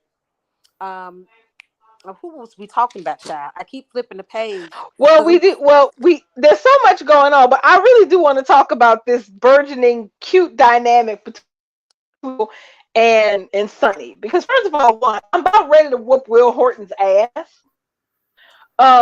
Because he's slipping. He's slipping, and we do know that Chandler Massey is coming back. yeah. So that's very interesting since we know that he's on his way back to the show and that that Will is, the explanation is he's so busy with this, he's so busy with that, etc., etc. And even when Leo answered the phone, which technically speaking, let's be real, you're not really supposed to pick up other people's phones and answer it because it can cause problems of this nature, especially since everything that went down with Leo isn't just water under the bridge with Will at all. So but you notice how after that happened, and Sonny was upset about it, his immediate thing was to turn and ask Leo to stay for dinner. Oh yes. So I'm like, Horton, you need to. I get that you up there and you making your dreams come true, etc., etc. But your husband is in Salem, which is like the cheating Mhm. capital of the Midwest. And Sonny is I'm sorry, not Sonny. Leo is familiar territory with Jackson. There's Mhm. so basically Will told Jackson maybe a week or two ago that he needed a friend, and he was like, listen, I'm like, me and you like the only gay guy I know in the town. And So I felt so sad for him when he said that because we're all them other gay people that they was having that party with. If you feel that like was you're only two people. in Beyond Salem. Yeah. Apparently, their ass is Right. moved. Because they really don't have Leo in any circle with Chanel and Allie. Right. No. No. They have more people from the LGBTQ community on Days than any of the other soaps. If we go through and name characters that are part of the rainbow community, Days wins. Indeed. Hmm. And yeah, indeed. And on top of that, they really don't mind crossing over into interracial territory. Period. No. That's And point don't blank. Anybody can Period. get it on days. I remember Lonnie and Eli. I'm not Lonnie, Gabby and Eli. I actually enjoyed Gabby and Eli. They were fun to me. It was like 2 weeks when she was lying about things, but it was fun. It was when they did that time jump, Hmm. and apparently during the time jump time she was with Eli. But I thought they were very fun. I liked that relationship. Theo and Ciara. Um, didn't Sierra's niece Claire date Theo too? Sierra. Claire dated Theo first. You mean Sierra? For about like, I thought, wait, did they ever date up? Well, did Theo just have a crush on Sierra? I Well, wait, thought they that dated. They dated Claire when I had thought they dated when she had that damn amnesia, but I don't even know if I count no, that. I'm not even talking about Sierra. I'm talking about Oh, Claire Bear. Her oh, niece Claire, Belle Belle's Sean's daughter. daughter. Right. Didn't she date Theo? Ciara took No, Mm, Theo. I I Okay, don't know so if we in the she. days I don't know. fandom. Theo was a baby when she was in high school. So unless it was something they've done recently, I don't think so. Theo and Ciara? You No, said, baby, Theo and Claire. you talking about Yes, Claire yes, Sierra. damn it. I keep, yes, my bad. Claire. Theo did not date Claire. I always thought she had a crush on him. Well, hold on. Let me go check. I might have blocked it out. It's possible. And I'm thinking about the other girl. Well, She No, let's no. see. Ciara, sort I know Ciara, uh, Theo were friends. They grew up as friends, always grew up as friends. But while they were friends, Claire was dating Theo. And that's how Claire and Ciara fell out initially when Claire was still sane. And Oh she yeah. started So about yeah, Theo. She did. She did. she did. So yes, Claire. Yeah. So yeah. Claire and Theo used to be a thing. Yep. I'm still. I'm just saying, we only went down that thread because of the interracial thing on Days. Oh I yeah. absolutely love it, and that's how come. I wasn't shocked with Eric and Jada. I wasn't even too shocked with Eric and Jada getting pregnant.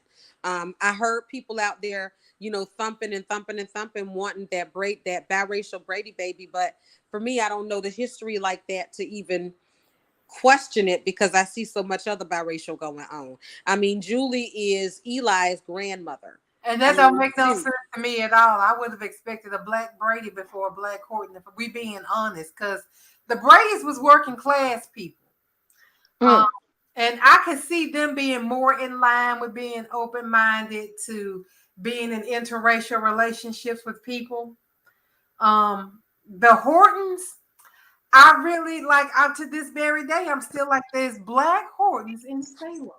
Like, Mhm. people, they're Hortons and they're black. Where the hell Mhm. are the black Brady's at if we got black Hortons? Like, it don't make no sense to me that there's black Hortons in this town, but they ain't even got a ambiguous, any kind of, no kind of ambiguous Brady. Like, I'm really, Sierra is as close as they would come to ambiguous, and that's only because that carnival lady has a darker skin tone. She's more tan, olive complected. That's the only ambiguity. She looks more Italian. Or as Peter Griffith would say, or some other kind of exotic. But we got legacy biracial Hortons born on screen with the Alani twins. But they came from Hortons that materialized out of the air. Like, who in the hell? But you know what though? But that's okay because the twins ain't materialized out of the air. But They who are legacy was now. the first black Horton? This is like the chicken before the egg. Who was the first black? Wasn't it Stefano's daughter? That ain't no Horton.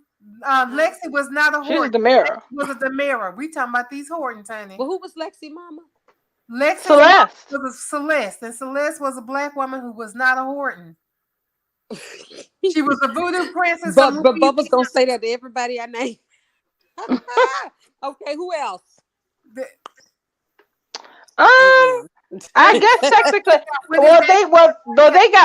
remember Abe Carver and Faye Walker got Brandon, but that's a whole mess. Wait, Linda. Oh, wait a minute.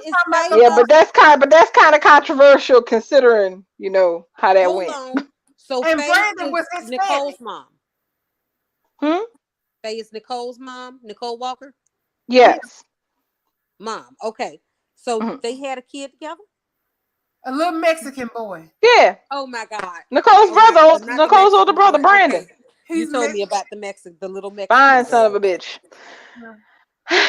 Abe's little Mexican baby. Yeah. Which, like I said, things just didn't make complete sense back then. But it was the 90s, so we didn't question it too hard. I mean, you keep saying we like again. If we gonna flip over the French, I might need to whip out my because it's been a while. But girl, stop saying we, because even back, like, hold on. But Bubba said, I'm not taking that damn charge.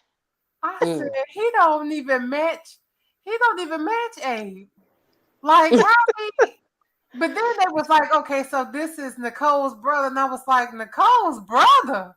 Okay, well, maybe they mama married a Hispanic man. Lorenzo Lamas gonna join Days of Our Lives and be his daddy. We gonna all be good. Then they was like, well, he's Abe's love child. Abe?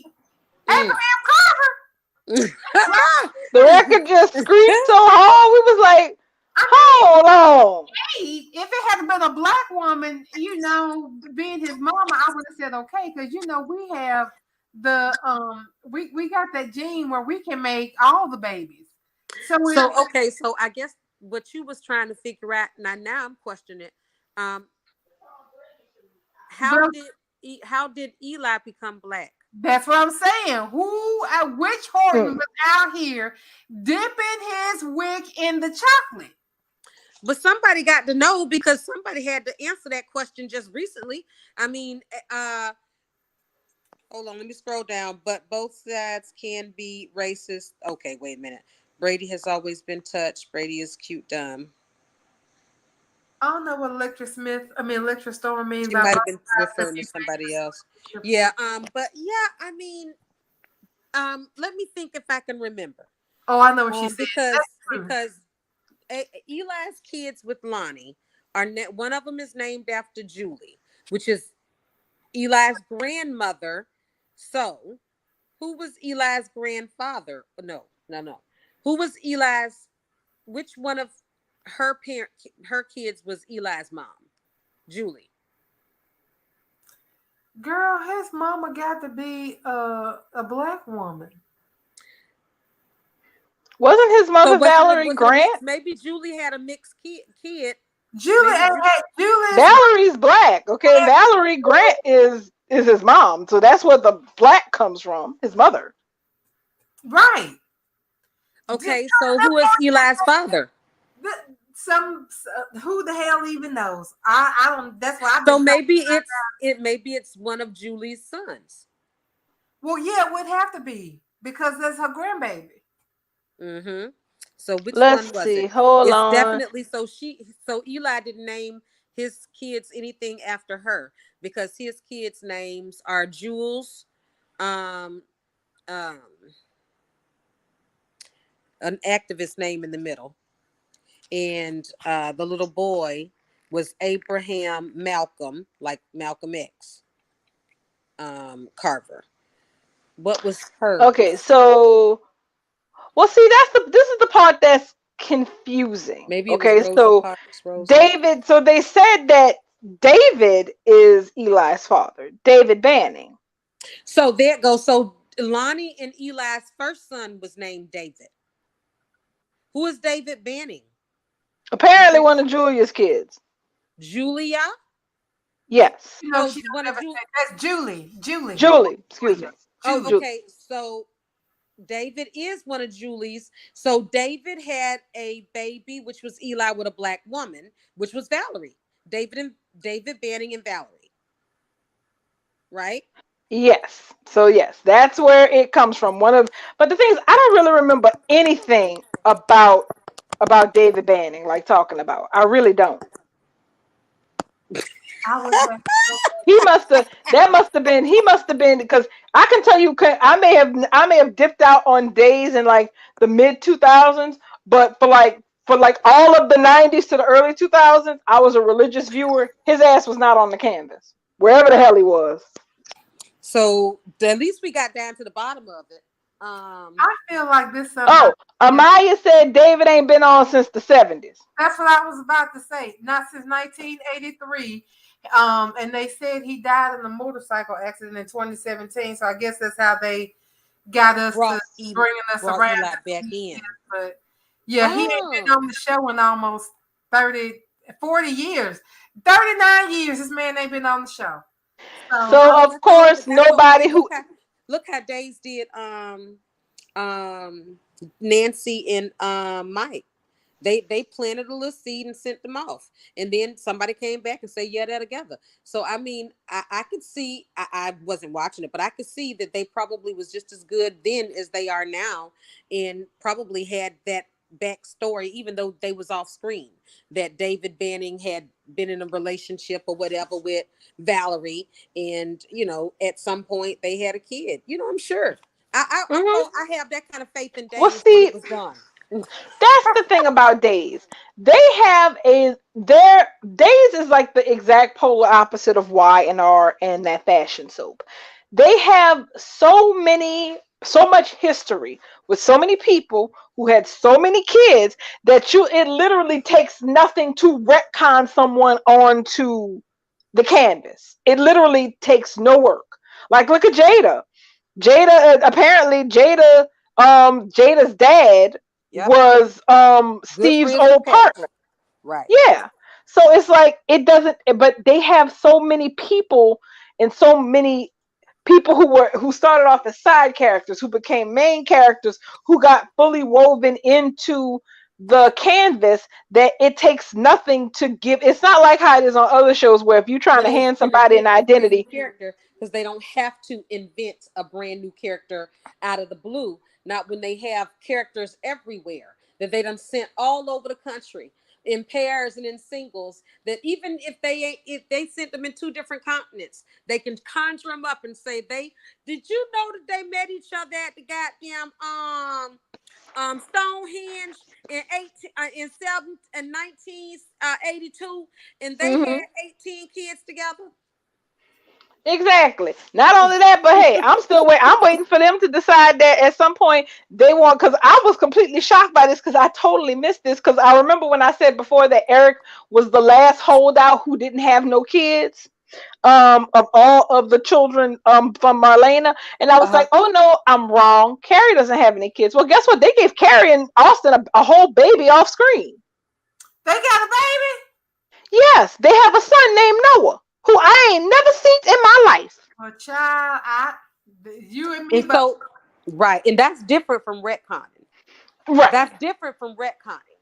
Retconning is you done see XYZ on the screen in the past decade with A, B, and C, and they got some kids or whatnot. But these ones right here, they just never came into play while they was on screen. So that's different. That's a different kind of retcon. That's just not really even retcon, and they just planted a seed of stories, all things that they can pick up at any time. And it's not right. to be a lie. So it would be true.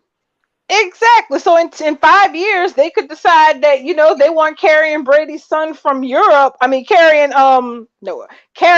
Austin's kid, Noah Reed, to suddenly come back to Salem, and it's going to be perfectly acceptable. He's going to be related to half the canvas, and it's huzzah! Oh, hey, Noah, we ain't seen you since you was like knee high to a duck.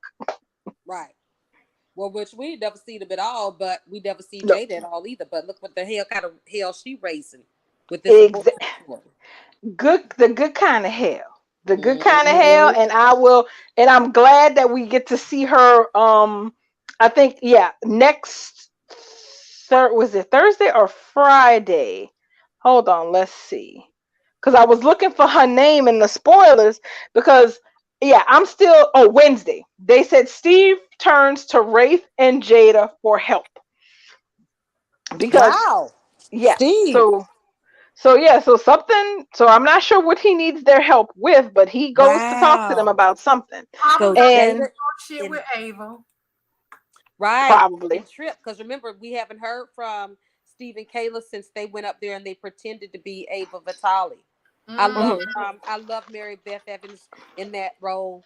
I laughed and I rewinded it and I played it again and I laughed and I rewinded it and I played it again and I just goddamn enjoyed the whole skit with her and Patch in his 1980s hip hop rapper outfit. It didn't look nothing like the mob. It was so freaking hilarious. Did they not look absolutely ridiculous? And her little fake accent.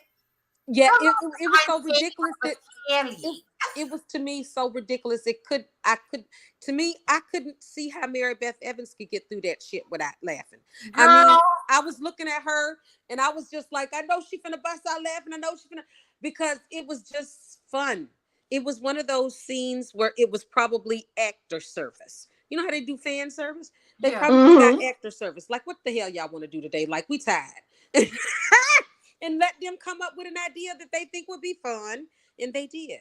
That was probably actor service. And I loved it. Yeah. And it's amusing as hell. It was so damn amusing. I laughed so long on that. And another thing I wanted to touch base on, Belle did let us know that Trask is not backing down on trying to get Chanel extradited to the UK. Or on Paulina being brought up on these charges about the conspiracy business to covering up what happened. Yeah, Trask is not backing down on that. No, because she says she's going to have her pound of flesh, whether it's Chanel or whether it's I almost said Jackie. That's the lady's real name, Paulina. She said she don't care who it's gonna be one of the two, and if she can get both, that's even better. Cause she ain't fixing to let up at all. That's right. So basically, the way Trask operates is that she is going full throttle, both barrels for both of them. If one of them manages to slither away, it's not going to be because she let up. Yeah, I'm gonna get you. I'm gonna get somebody. I don't know who I'm getting, but I'm gonna get one of you, and Both she of Mm-hmm. y'all needs can't get that away. shit. I'm going to see to it that both of y'all can't get away. I love that about Trask, and I love that for us. Oh, Because I'm Trask enjoying don't give it. a damn who you are. You going to jail. Is You there going to? any evidence? Yeah, blah, blah, blah. But it's circumstantial. Lock them up. Get a warrant. Wake up the judge. Go get their ass right now. Read up Trace their can't wait to Mirandas. the judge up. She said, "Y'all ass gonna sit here in jail tonight. We'll get a judge tomorrow." Ooh, Mm-hmm. Trash do not play. So we know we got that good action between Trask and Bale last week, where those two squared up with one another. I truly am going to love that rivalry. Oh, I love That them getting in each other's face like Me that. too. that's Me gonna stay too. fun because neither one of them is gonna back down. Because one Trash don't give a shit if Belle thinks she is being unfair and abusing the system. As far as she's concerned, you know what? Catch me if you can, asshole. Mm-hmm. That's right. And Alex did volunteer to help Steffi today because he did want to help Chanel. Did y'all hear that? Hmm. He Yes, he did. did say that when he walked in and he saw them well, once he Embrace. yes, once he realized that there was nothing going on, and he had to let his little petty jealousy out the door because he thought she had canceled on him to cozy up to Chad. Chad.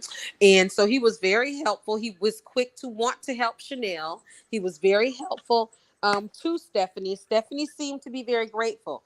Now, I it would appear to me that Stephanie is succumbing to Alex. right, but like Lady Sanchez said, that's trash. And the way she say it, no, that's trash. The way she says it, because as soon as Chad makes one halfway move towards her, she gonna forget that Alex even exists. I Correct. see it now clear as day. Mm. Mhm. So yeah, so but I'm not back to really disliking Stephanie. So far, I'm just gonna roll with it because she's not doing anything wrong. Chad put the No. curve on her, and what she did is she said, "Well, this guy right here is pretty damn hot, and he does shit for me. He broke the law for me. I'm going out to dinner with him, and he hasn't given her a reason not to continue seeing him.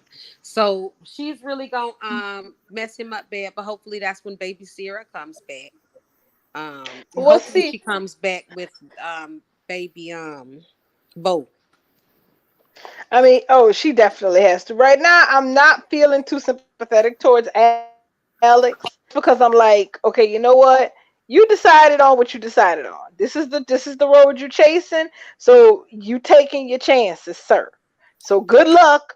May the That's odds be right. ever in your favor. It just so happens we know they aren't. That's right, because he What are you had gonna do? Sloan.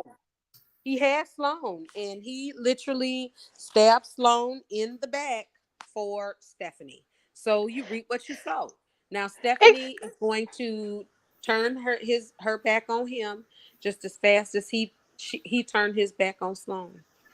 And now Sloan is going to be getting cozy and quite up close and personal with Mr. Eric Brady. And I will say this two things about this Nicole Eric mess is first of Mm-hmm. all, one, I don't like Ray Fernandez, but I think I will enjoy seeing the look on Ray Fernandez's face when he finds out that Nicole is staying with EJ.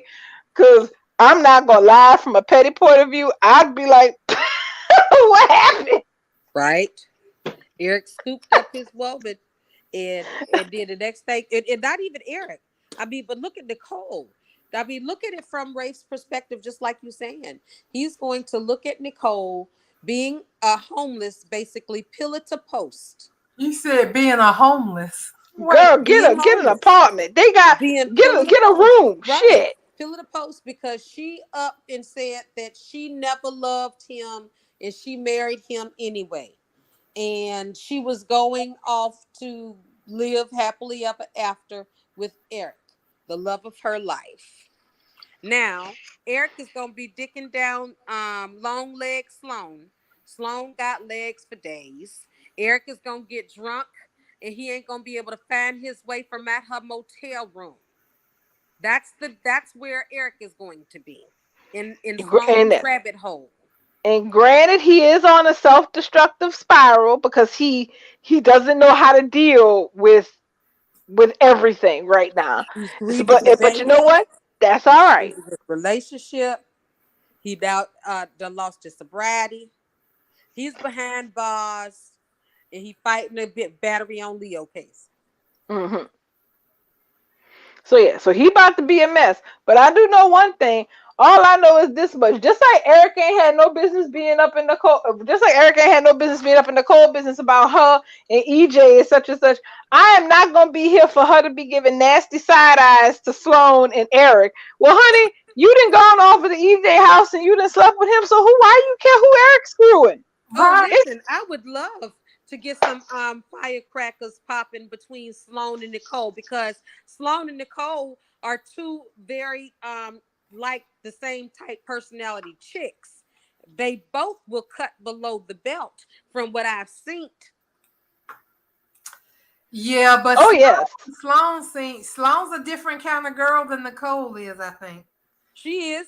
She's got a lot more class in her history at all over Nicole because we know where Nicole came from. But I mean, Nicole is not afraid and she will pull some stunts. I mean, Nicole did switch babies to keep a man. Girl. Right.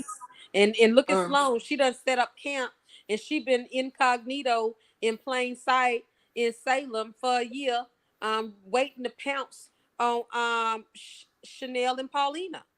I mean, these two are peas from the same damn, at least the same damn pod stalk. Maybe not the pod, but they pods, they neighboring pods off the same damn stalk. Well, if beans even come on stalks, do peas come on stalks? Beans. Peas and pods.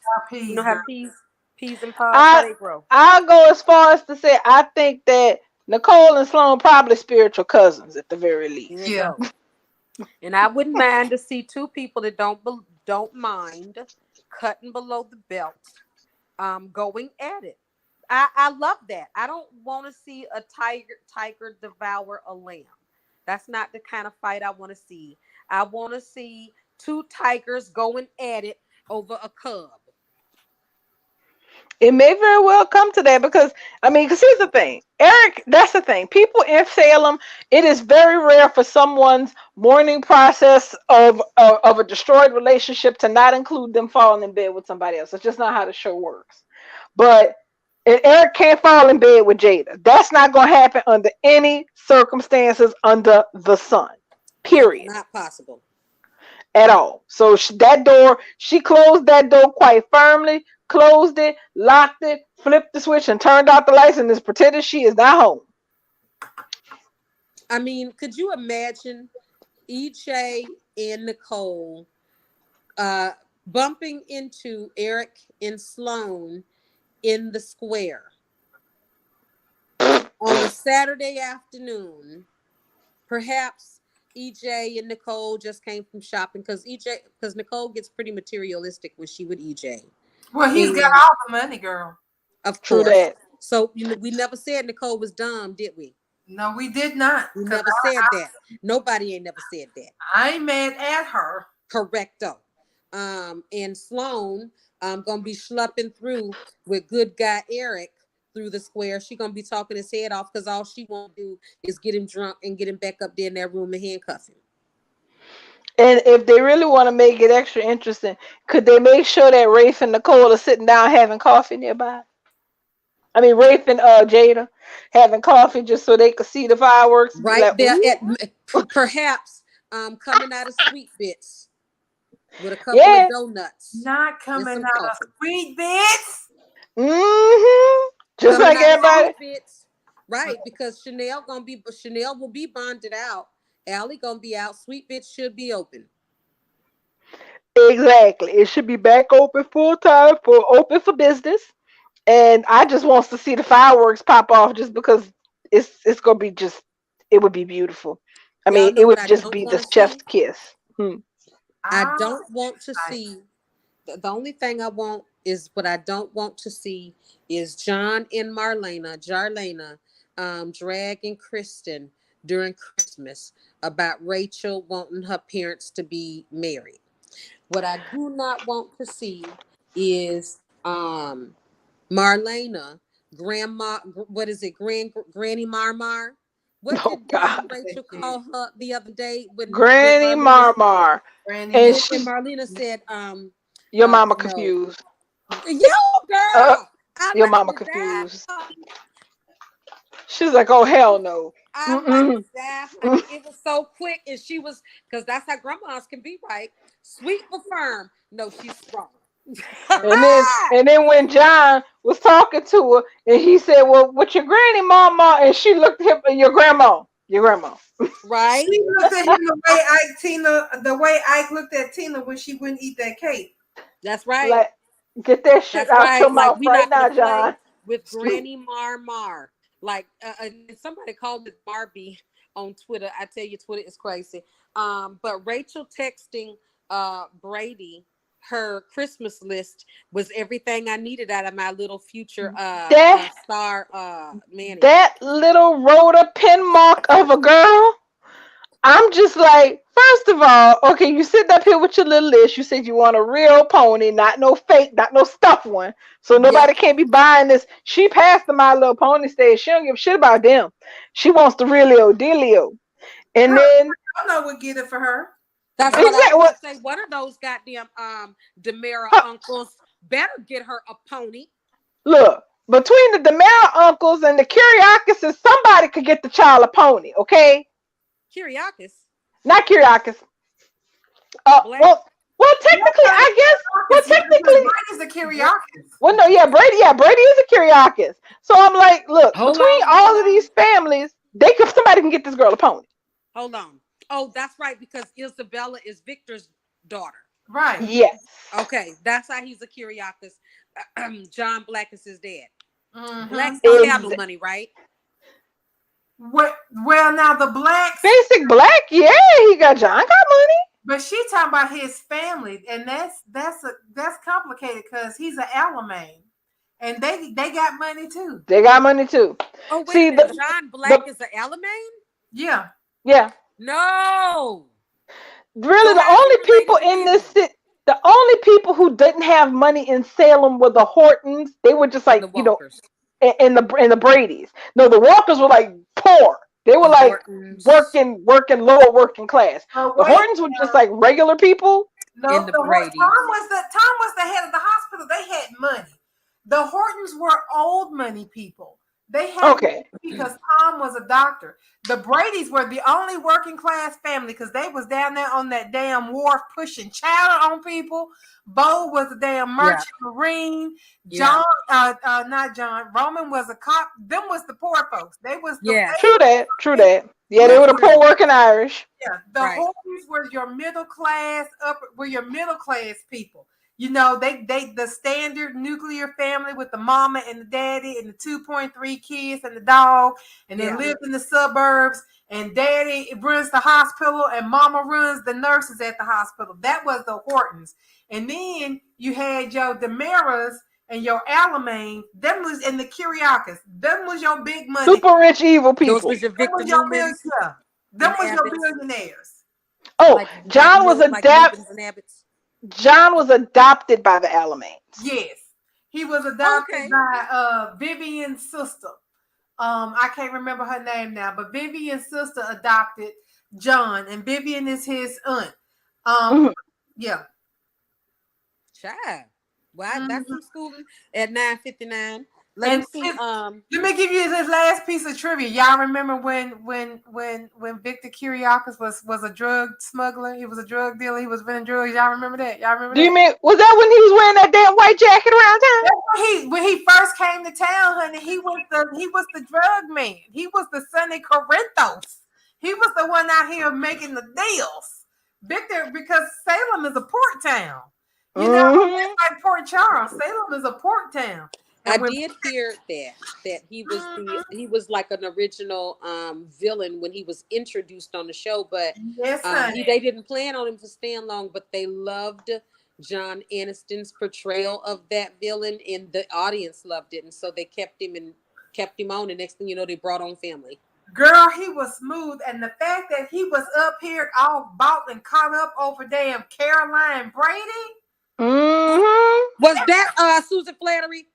No, Susan Flattery she was a Horton girl. You know, okay. But Peggy McKay was Bo's mama. She was Caroline. But that's why Victor married Maggie, because he always wanted a redhead. And Caroline, he couldn't have Caroline. And I guess Mickey died, and Maggie was the last single redhead in town. So he shot his shot and got his redhead. Somebody gonna be mad at me when I said that, but that man could not get Caroline Brady from Sean Brady for the life. Yes, it sure couldn't. Child, that man came to town. He's like, you gonna tell me if this my son or not, woman? Because this with all these damn years, and I'm coming to town, and I done did the math, and I done looked in your son's face, and Bo don't look like the rest of none of your other damn kids. He look a little Greek to me if you're gonna be real serious. And she was like, yeah, that's your damn kid. Shit. That was mess. I remember that as a very small child and how messy. I don't remember all the details, but when it really came out that Bo was Victor's son, that was just like, it was messier than when they found out that Ridge was Eric's was Massimo's over there on that soap, that fashion soap. It was more than that, because Caroline Brady had an affair. Good Miss Caroline? That was upstanding Caroline? Was because of the Bradys. That was the only reason he came to say, oh, the Bradys. Sean, that motherfucker that took my girl. Yeah, I'm going to go to Salem. Yeah. That no money having bastard. Let me go see what this bitch did with the woman I love. Oh, he got you out here slinging damn chowder. You know, you could have been living in a mansion. All you had to do was have my kid, and she was like, bye, Victor. But meanwhile, back at the motel, girl, Victor, Bo was your child. It was amazing. The 80s was hot on Days of Our Lives, honey. It was hot. It was hot every day. Bo ain't like Victor either. And now he my daddy. I don't even like this fool. It was hot. Oh yeah, that was mess. That was hot. They gave Bo was full on. I don't give a shit what the DNA test. I know who my daddy is, and it ain't you, bitch. Like, I don't even like you like that, dude. Like, my daddy named Sean. I don't know you, mama. Who this man? I don't know you, sir. Oh, okay. You my dad. And that's Sean's father. Yes, Bo is Sean Douglas's father. Sean Douglas is named after his granddaddy. Right. Yeah. Old Irish Sean, actually, if I'm not mistaken, didn't he die in that damn plane crash? I think so. When everybody was flying back from Ireland, like the whole family went to Ireland for a story, and then the plane crashed on the way back, and Sean died in the damn plane crash. I believe that's correct. I believe that's how we ushered him on to the afterworld with Alice and her donuts and Tom and his cold stethoscope. Well, on that note, I do notice that it is 9:03, so it is time for us to punch out. And as Bubbles said, we will most likely not have a broadcast tomorrow, but we will catch up with y'all on Wednesday. Wednesday. Thank you for that reminder, because I was going to shout out. Thank y'all. All right. With us as always. It was fun, and I like doing this with y'all. So we're going to see you on Wednesday. Indeed. All right. Wednesday it is. Good night, everybody. Y'all have a good night. Good night.